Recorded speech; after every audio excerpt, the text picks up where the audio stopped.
Hola, ¿cómo están?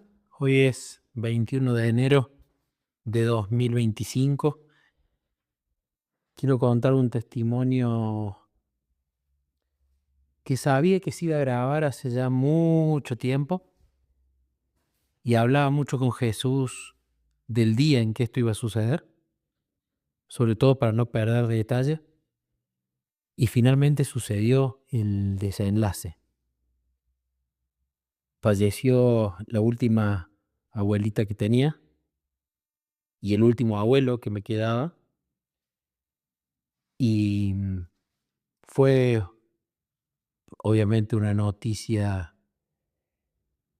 podríamos decir, agridulce, por las razones que ya voy a contar a continuación. Para dar un poco de contexto, mi abuela vive en Tras la Sierra, en Villa Dolores, vivía, y cuando yo apenas conocí a Jesús, esto lo conté en uno de los primeros testimonios, estábamos en una reunión familiar y yo le dije a Jesús: Jesús, quiero que entres en esta casa, quiero que mi abuelita te conozca, quiero saber si ya has entrado. Y me acuerdo que me empezó a llamar la atención la biblioteca que tenían ahí, donde casi todo era el libro de costura que mi abuela tenía. Pero me empezó a llamar la atención y a impresionar Jesús en la mente con el lomo de un libro que había allí. Entonces, mientras yo charlaba, que estaba medio lejos de la biblioteca, decía: Jesús, ¿por qué me impresiona tanto ese lomo? Y bueno, fui y lo vi. Y era este libro que se vende en el colportaje, que venden los colportores, Vida de Jesús. Y cuando lo saqué y vi que era de Elena de White, le pregunté a mi abuelita y ella me dijo que habían estado allí unos colportores, no con este lenguaje, sino con su forma de entenderlo, y ella les había comprado ese libro. Entonces me lo regaló. Yo ya conocía a Jesús y cuando mi abuela viajaba a Córdoba y se quedaba en la casa de mis padres, y yo me juntaba allá con ella, le iba contando testimonios. Y bueno, ella me conoció en mi faceta anterior también, ¿no? Entonces resulta que se empezó a interesar por los testimonios, por ese Dios real, y me dijo que quería que yo le enseñara a relacionarse con él. Entonces yo le dije a mi abuela: cada vez que vos vengas de Villa Dolores, nos vamos a juntar y yo te voy a ir enseñando y dando tips para relacionarte con él. Y le empecé a explicar cómo yo me relacionaba con Jesús y lo que fui aprendiendo a lo largo del tiempo. Sobre todo el tema de la oración. Y ella empezó a practicar.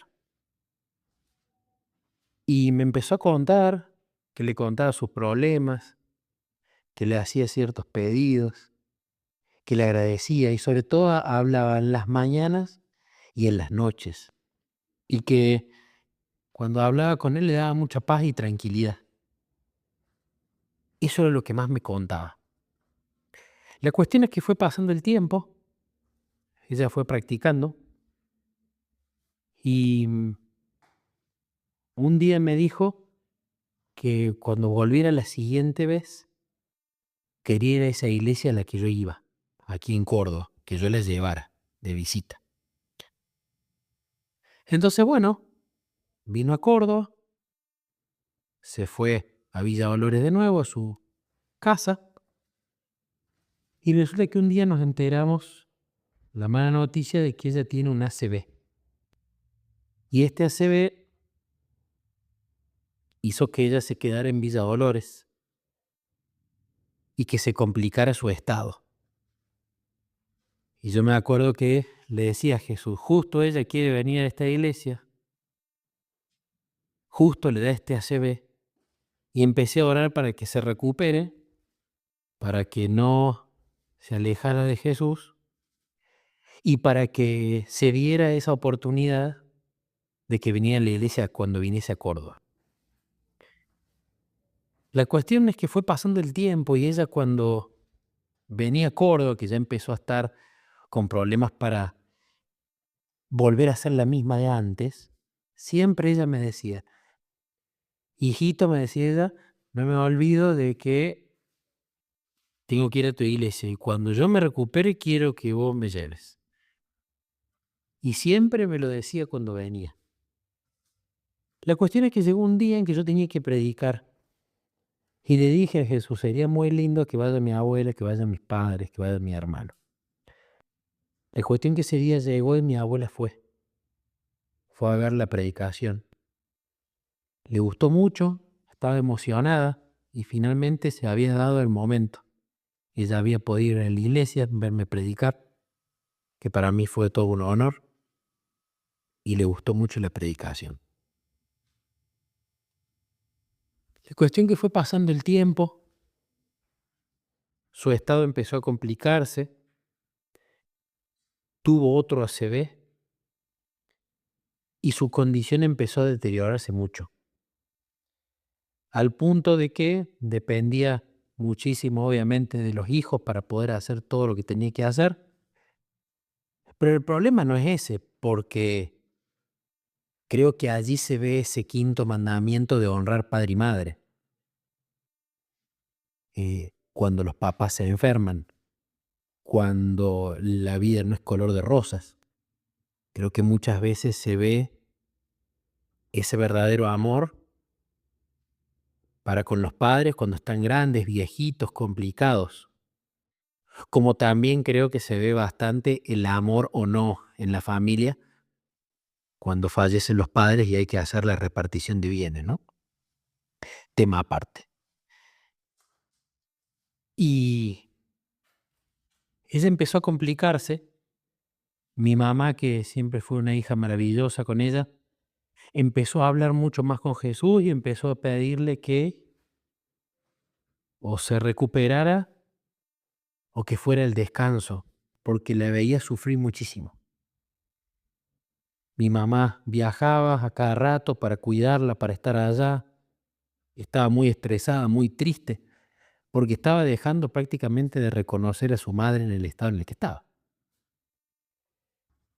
Y mi mamá clamaba pidiéndole a Jesús que ella tuviera calidad de vida, que no viviera sufriendo como estaba ocurriendo.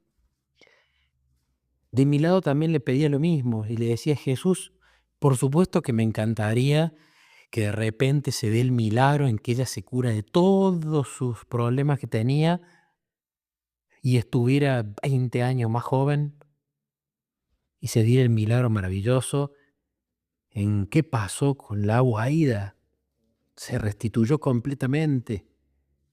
Por supuesto que me hubiese gustado presenciar ese milagro, pero lo que yo le pedía a Jesús era, si ella ya es salva,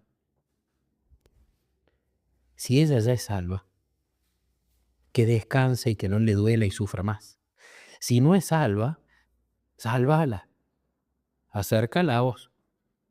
Y también le pedía obviamente por la opción del milagro, pero que él eligiera lo mejor. Pero yo quería que mi abuela estuviera bien, que mi mamá estuviera bien,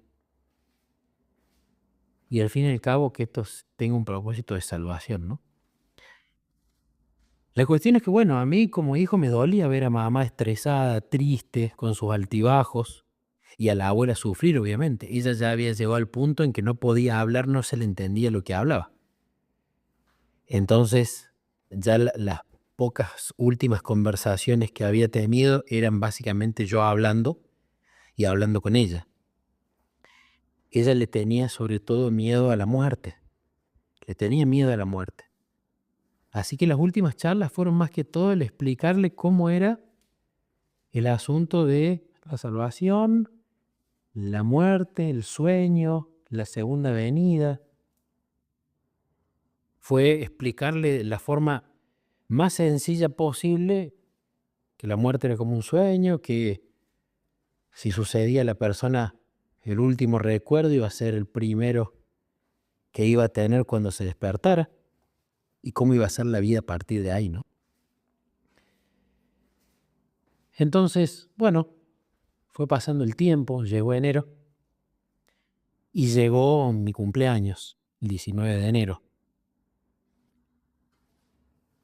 Entonces, bueno, decidí hacer una juntada con las amistades de la iglesia primero, en vísperas del cumpleaños, un sábado a la noche, y hacer una juntada con la familia el domingo al mediodía. La cuestión es que 19 de enero fue este domingo y más o menos el jueves pasado el estado de mi abuela empeoró. Jueves, viernes pasado y ella terminó internada con un cuadro muy complicado. Entonces el festejo familiar obviamente se pospuso. El festejo con los amigos, ya tenía organizada la reunión y teníamos compradas las cosas, así que nos juntamos igual. Mi mamá viajó para allá a estar con ella y cuando hicimos el festejo el sábado a la noche, la juntada con los amigos de la iglesia, bueno, desde que me enteré que tuvo este cuadro, mi clamor fue: Jesús, si ya es salva, llévala al descanso. Y en un momento, el sábado a la noche, que estábamos todos dentro de casa, yo en un momento necesitaba estar un rato a solas. Yo no sé si es porque estoy viejo o porque mi personalidad fue cambiando, no lo sé, pero necesito momentos en el día para estar solo con Jesús. Y cuando estoy en una reunión, cada tanto necesito apartarme un poco, ya sea para leer algo con Jesús, a hablar con Él un poco a solas. Entonces, mientras todos estaban dentro, yo me fui afuera. Hablé con mi mamá y ella obviamente estaba triste, esperando que mi abuela no sufra más. Y la cuestión es que cuando corté el teléfono con mamá, le dije a Jesús, como siempre le digo, abro un paréntesis. Todos los cumpleaños yo siempre le pedí un regalo a Jesús y le ha cumplido. Un regalo de cumpleaños. Le suelo pedir lo mismo para nuestros aniversarios, que son los 8 de octubre. Y Él siempre cumple.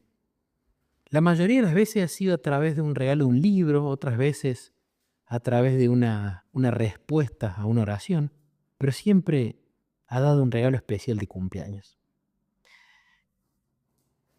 Y esta vez también le pedí un regalo de cumpleaños. Casi nunca le he dicho qué es lo que quiero, sino que él elija, porque él da sorpresas mucho más lindas de las que nosotros podemos quizás planificar o imaginar. Porque además dan el clavo con lo que necesitamos, no con lo que pensamos a veces que necesitamos. Y esa noche le pedí que si ella era salva, que descansara la abuela. Porque ella era salva, porque ella iba a dejar de sufrir, porque eso a su vez iba a hacer que mi mamá no continuara sufriendo, y el círculo de gente que la quiere, ¿no? La cuestión es que, bueno, pasó la noche, nos fuimos a dormir, y cuando abro los ojos, le digo a Jesús: Jesús, todavía no me diste el regalo de cumpleaños. Cuando abro los ojos al otro día, el domingo 19 de enero, te pido que me des el regalo de cumpleaños. Y cuando abro los ojos y voy a ver mi celular, mi hermano se quería comunicar conmigo. Estaba seguro que era para decirme feliz cumpleaños. Y cuando lo llamo y escucha mi voz y yo escucho la de él, y así como probablemente los últimos 30 años, lo primero que me dice siempre que me ve es feliz cumpleaños, cuando cumplo años, acá me dijo hola. Y cuando me dijo hola y no me dijo feliz cumpleaños, ya me daba cuenta de lo que estaba pasando. Había fallecido la abuela hace unas 3 horas. Entonces queríamos viajar a estar con la familia, al velorio. Y cuando me enteré de esto, me di cuenta que allí estaba el regalo de cumpleaños. Ahora uno podría decir, ¿cómo un regalo de cumpleaños que tu abuela se muera? ¿Qué clase de pensamiento retorcido es ese? Y en realidad la óptica es distinta. La abuela había dejado de sufrir, confío en que la voy a volver a ver salva. A su vez también había sido una respuesta para que mamá dejara de sufrir y al fin y al cabo para que otras personas que la aman, a la abuela, también pudieran tener un cierre a ese sufrimiento al verla sufrir a ella, ¿no? Así que fue como un shock.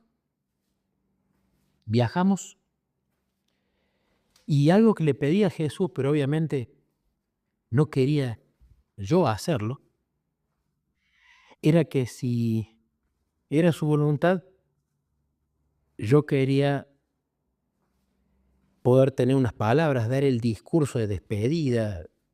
Usualmente se suele hacer en los velorios a la gente, ¿no?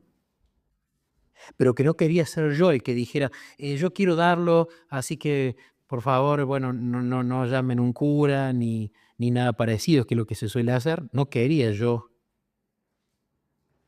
elegirlo, sino que quería que Jesús lo dirija. Entonces fue la expresión de un deseo, ¿no? Bueno, cuando fuimos allá, obviamente fue doloroso, pero pude ver mucha gente que no veía hace, en algunos casos, más de 32 años. Pude reencontrarme con mucha familia, pude hablar de Jesús con muchas personas y sobre todo, bueno, darle el apoyo a mi madre, a mi padre, estar con mi hermano, los hijos de mi abuela. Una de las cosas lindas que sucedió fue que con sobrinas pude hablar de Jesús y una de ellas me dijo que si era verdad que él respondía. Y yo le dije que por supuesto. A mi jugo me han llamado cuando me dijo eso. Y me pidió que le explicara cómo tener relación con él. Así que es una de las tareas lindas que voy a tener de ahora en más. Poder explicarle a ella cómo pasar tiempo con Jesús. Cuando llegó el momento de el cierre del cajón, el entierro, que es la costumbre que se suele realizar, ya el día anterior me habían dicho que querían que yo dé las palabras de despedida, de cierre, ¿no? Pero a su vez también estaba planificado que estuviese un cura primero, ¿no? Y yo ahí le dije a Jesús, Jesús, me gustaría darlas a mí solo. El cura no las conoce. Bueno, ya sabemos las diferencias que tenemos con cómo la Iglesia Católica trata estos asuntos de el alma, el cuerpo, etcétera, etcétera. Pero más allá de eso, lo que más quería era que Jesús dirigiera las palabras, ¿no? Entonces, cuando me eligieron a mí, yo me iba a quedar toda la noche allí en el velorio con mi madre despierto. Empecé a clamar de nuevo pidiendo sabiduría a Jesús, reclamando esa promesa de Santiago y varias otras para que Él dirigiera el contenido de la charla. Fue pasando el tiempo y no se me venía nada a la cabeza, entonces allí aumentó el clamor pidiéndole a Jesús sabiduría. ¿Qué mensaje tenía que dar? Porque tenía apenas unos minutos y quería que el mensaje, digamos, sea una semilla de buena calidad. Por eso la semilla la tenía que elegir él, yo era simplemente el sembrador. Y obviamente allí donde uno iba a sembrar podía haber toda clase de terrenos, pero en los terrenos fértiles esa semilla elegida por Jesús iba a ser la que germine y dé una buena cosecha. La cuestión es que en un momento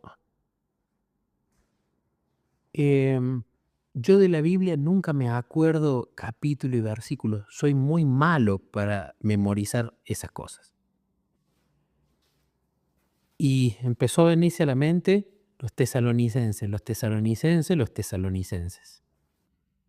Y claro, cuando fui a los tesalonicenses,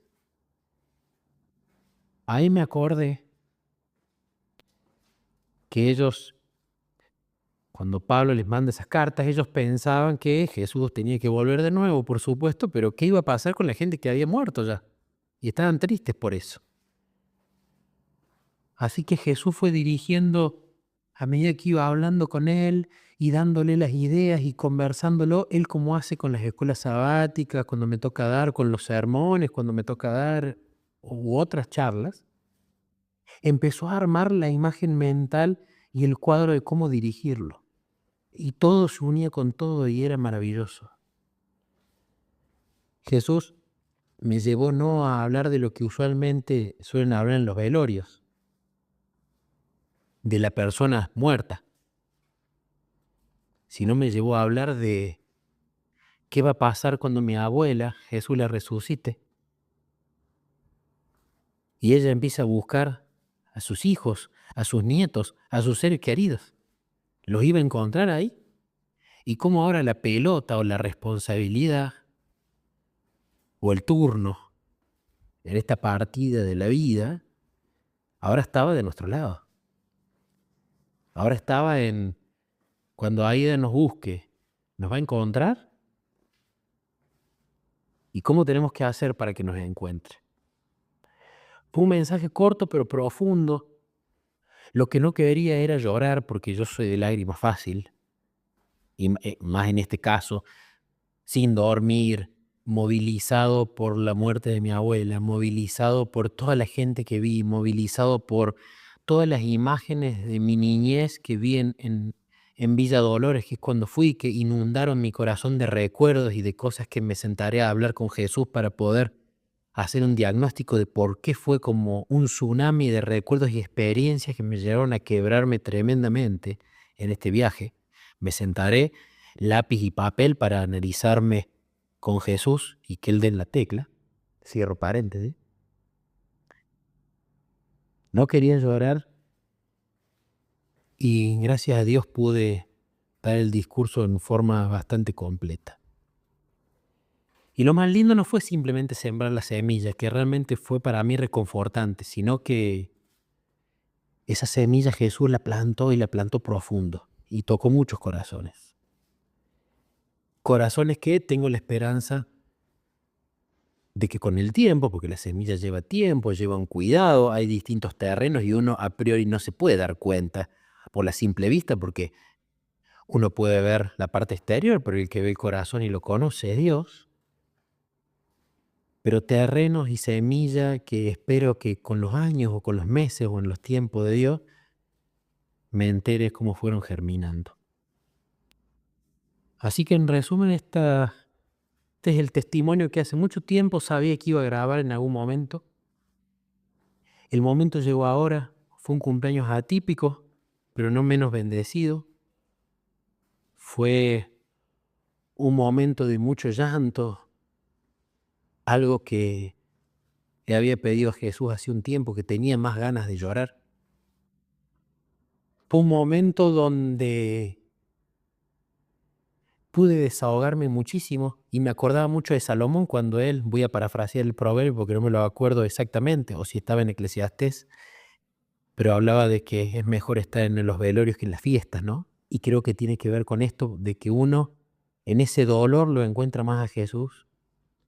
Y sobre todo también hubo una respuesta a algo que le venía diciendo a Jesús, ¿no? De conmoverme por el sufrimiento ajeno.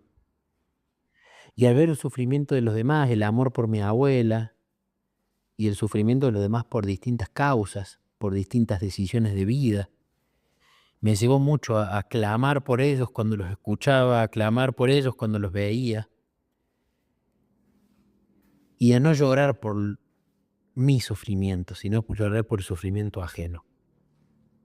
Así que no voy a decir que hubo un antes y un después de esta experiencia, no creo que haya sido de esa manera, pero sí hubo una bisagra acá adentro, que todavía no entiendo muy bien por qué, porque creo que encontré el síntoma, pero tengo que encontrar y ahondar en algún laberinto del alma por la causa.